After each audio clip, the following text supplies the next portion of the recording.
Pada akhir tahun 1944, Jepang terdesak oleh sekutu. Karena merasa keberadaannya terancam, maka Jepang memberikan janji kemerdekaan kepada Indonesia.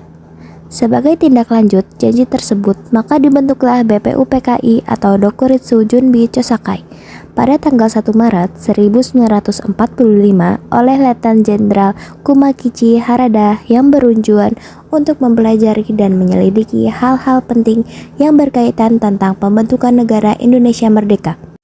Dr. Rajiman Widodiningrat dilantik sebagai ketua dan sebagai wakilnya adalah Ichibagase Yoshio dari Jepang dan Suroso dari Indonesia. BPUPKI pun mengadakan sidang pertama pada tanggal 29 Mei sampai 1 Juni 1945.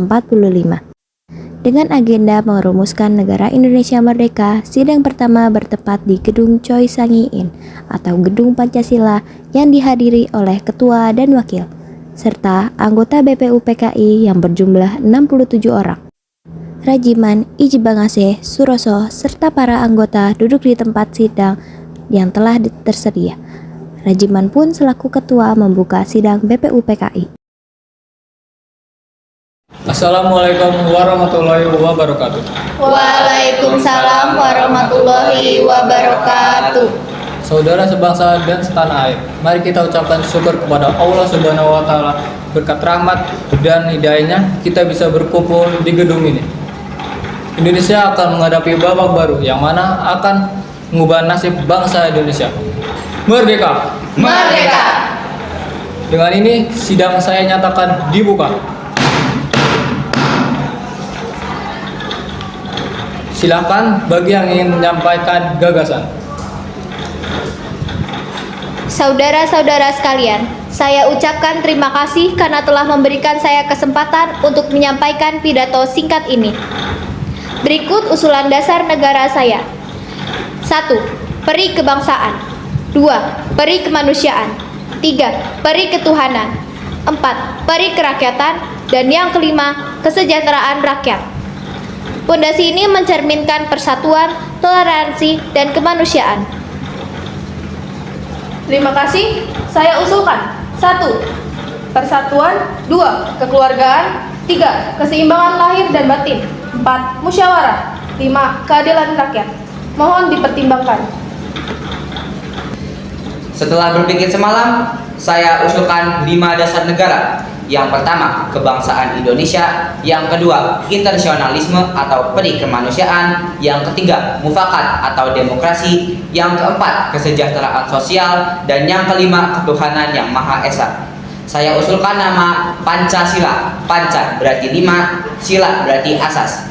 Jika dipadatkan menjadi 3, jadi Trisila, atau 1 menjadi sosial nasionalisme. Namun saya lebih memilih Pancasila. Apakah saudara-saudara semuanya setuju? Saya perwakilan sidang menyatakan setuju. Baiklah, sudah sepakat. Selanjutnya, wakil dari Jepang, Tuan Ichibagase, silakan. Ohayou gozaimasu. Saya telah menyimak ini dari awal, dan saya setuju dengan rumusan tersebut. Terima kasih. Terima kasih. Usulan nama Pancasila disetujui. Rumusan lengkap akan disempurnakan oleh Panitia 9. Dengan ini, sidang pertama saya tutup.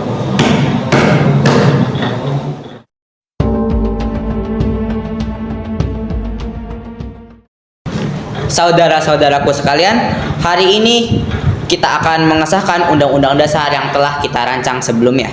Namun sebelum itu, Bung Hatta punya sesuatu yang perlu beliau sampaikan. Terima kasih Bung Karno. Saya baru saja menerima informasi dari perwakilan Indonesia Timur bahwa mereka menyampaikan keberatan atas kalimat dalam Piagam Jakarta, khususnya bagian dengan kewajiban menjalankan syariat Islam bagi pemeluk-pemeluknya. Mereka khawatir hal itu akan menimbulkan perpecahan. Saya mewakili saudara-saudara dari Indonesia Timur.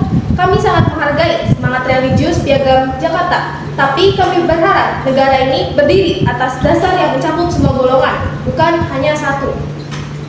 Saya memahami kekhawatiran itu. Sebagai seorang muslim, tentu saya ingin syariat Islam ditegakkan. Tapi saya juga menyadari persatuan bangsa adalah harga yang tak bisa ditawar. Memang, 7 kata adalah harapan umat Islam. Tapi bila persatuan terancam, maka kita harus menunjukkan kelapangan dada. Kita berjuang bukan hanya untuk umat Islam, tapi untuk seluruh bangsa Indonesia.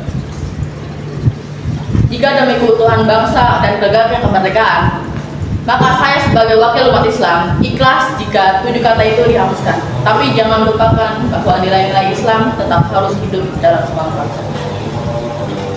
Saudara-saudaraku, inilah jiwa para pendiri bangsa. Dengan ini, kita sepakat mengganti kalimat itu menjadi ketuhanan yang Maha Esa. Apakah semuanya setuju? Setuju! Maka dengan semangat persatuan ini, marilah kita sahkan Undang-Undang Dasar 1945 sebagai dasar negara kita.